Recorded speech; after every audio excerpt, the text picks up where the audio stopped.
நம்முடைய பிதாவாகிய தேவனாலும் கர்த்தராகிய இயேசு கிறிஸ்துனாலும் உங்களுக்கு கிருபையும் சமாதானம் உண்டாவதாக. இன்றைக்கு நம்ம என்ன தியானிக்க போறோம்னா, முன்மாறி பின்மாறி என்பதை குறித்து வேத வசனத்தின் அடிப்படையில் இன்றைக்கு நான் உங்களோட தியானிக்க போறேன். இந்த முன்மாறி பின்மாறிங்கிறது வேதாகமத்தில் எங்கெல்லாம் சொல்லப்பட்டிருக்கிறதுனா, யாக்கோபு 5வது அதிகாரம் 7வது வசனத்திலும், உபாகமம் 11வது அதிகாரம் 14வது வசனத்திலும், எரேமியா 5வது அதிகாரம் 24வது வசனத்திலும், ஓசியா 6வது அதிகாரம் 3வது வசனத்திலும், யோவேல் 2வது அதிகாரம் 23வது வசனத்திலும், சகரியா 10வது அதிகாரத்திலும் 1வது வசனத்திலும் இந்த முன்மாறி பின்மாரியை குறித்து சொல்லப்பட்டிருக்கிறது. முன்மாறி பின்மாறினா என்னன்னா, ஒரு வருடத்தில் மொத்தம் 12 மாதங்கள் இருக்கிறது. முதல் 6 மாதத்தில் பெய்யக்கூடிய மழை முன்மாதிரி என்பதையும், பின்பு வரக்கூடிய 6 மாதத்தில் பெய்யக்கூடிய மழை பின்மாறி என்பதை குறித்து சொல்கிறது. நான் சொல்கிறது ஆவிக்கேற்ற மழை. இஸ்ரவேல் காலத்தில் பண்டிகை கொண்டாடினாங்க. என்ன பண்டிகை?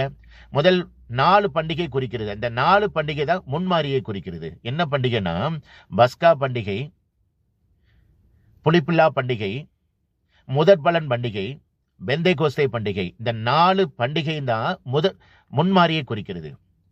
நான் உங்களுக்கு புரியும்படி சொல்கிறேன். இயேசு கிறிஸ்து சிலுவையில ஒப்பு கொடுத்தார் பாத்தீங்களா, இது பஸ்காவை குறிக்கிறது, பஸ்கா பண்டிகை குறிக்கிறது. 2வது, பாவமில்லாத தன்னை சிலுவையில அவர் ஒப்பு கொடுத்த பொழுது அது புளிப்பில்லா அப்பத்தை பண்டிகையை குறிக்கிறது. 3வது, முதல் பலனாகிய 3ஆம் நாள் உயிர் தெழுந்தார் பாத்தீங்களா, இது முதல் பலன் பண்டிகை குறிக்கிறது. 4வது, பெந்தைகோஸ்தே நாளில 50 நாளுக்கு அப்புறம் பெந்தைகோஸ்தே நாளில ஆவியானவர் மலையாக பொழிந்தருளினார் பாத்தீங்களா, இதுதான் பெந்தைகோஸ்தே பண்டிகை குறிக்கிறது. இந்த 4 பண்டிகை தான் முன்மாதிரியை குறிக்கிறது.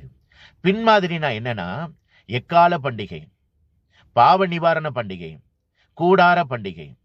இந்த 3 பண்டிகை தான் பின்மாரியை குறிக்கிறது. எக்கால பண்டிகை என்னன்னா, இயேசு கிறிஸ்துனுடைய ரகசிய வருகை குறிக்கிறதா, இதுதான் எக்கால பண்டிகை. பாவ நிவாரண பண்டிகைனா, பாவமில்லாத நம்ம மனவாட்டின் சபையை பிதாவுக்கு முன்பாக இயேசு கிறிஸ்து கொண்டு போய் நிறுத்துறார் பாத்தீங்களா, இதுதான் பாவ நிவாரண பண்டிகை. கூடார பண்டிகைனா, நித்திய காலமாக பிதாவோட இயேசு கிறிஸ்துவோட நம்ம வாழ போறோம் பாத்தீங்களா, இதுதான் கூடார பண்டிகை குறிக்கிறது. இந்த 3 பண்டிகை தான் பின்மாரியை குறிக்கிறது. நான் உங்களுக்கு புரியும்படி சொல்லணும்னா, பின்மாறினா ஆவியானவர் எழுப்புதல் நாட்களில் பலத்த அசைவாடோடு ஊற்றப்படுவார். இதுதான் பின்மாரியை குறிக்கிறது. நம்மளுடைய ஜெபம் பின்மாரியாக இருக்கணும். உலகக்குரிய ஆசீர்வாதங்கள் கிடையாது, ஆவிக்குரிய ஆசீர்வாதங்களுக்காக நம்ம ஜெபிக்கணும். ஆவிக்குரிய ஆசீர்வாதங்கள் தான் இந்த வேதாகமம் சொல்கிறது பின்மாரி. இன்னைக்கு அநேக ஊழியக்காரங்கள் உலகப்பிரமான ஆசீர்வாதங்களை குறித்து இன்னைக்கு தவறான உபதேசிச்சுட்டு இருக்காங்க. அப்படி கிடையாது. ஆவியானவர் எழுப்புதல் நாட்களில் பலத்த அசைவாடோடு ஊற்றப்படுவார். அதுதான் பின்மாரியை குறிக்கிறது. நான் சொன்னேன், ஏற்கனவே நான் உங்ககிட்ட சொன்னேன், யாக்கோபு 5வது அதிகாரம் 7வது வசனமும், உபாகமம் 11வது அதிகாரம் 14வது வசனத்திலும், எரேமியா 5வது அதிகாரம் 24வது வசனத்திலும், ஓசியா 6வது அதிகாரம் 3வது வசனத்திலும், யோவேல் 2வது அதிகாரம் 23வது வசனத்திலும், சகரியா 10வது அதிகாரத்தில் 1வது வசனத்தை தியானிங்க. ஆவியானவர் உங்களுக்கு இன்னும் நல்லபடி வெளிப்படுத்துவார்.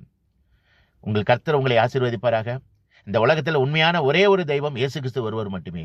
இயேசு கிறிஸ்து சீக்கிரத்தில் வரப்போகிறார். உங்கள் பாவத்தை விட்டு மனம் திரும்புங்கள். பரலோக ராஜ்யம் சமீபத்தில் இருக்கிறது. கர்த்தருக்கே மகிமை உண்டாவதாக. ஆமேன். அல்லேலூயா.